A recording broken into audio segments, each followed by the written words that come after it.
Pink ang kinulay ko muna sa sky para medyo astig.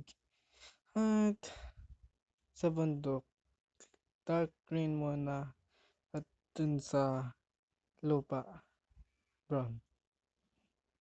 Dito naman sa dagat, blue dun sa pinakadulo para medyo dark tingnan at sa ano naman medyo green at white dito sa pinaka umpisa. At itong harak, alam niyo na siguro ang tonal value, white to dark.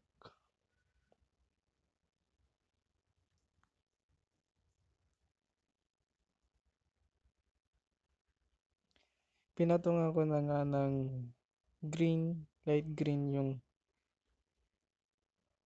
bundok at kulay yellow yung sunod para medyo realistic tingnan.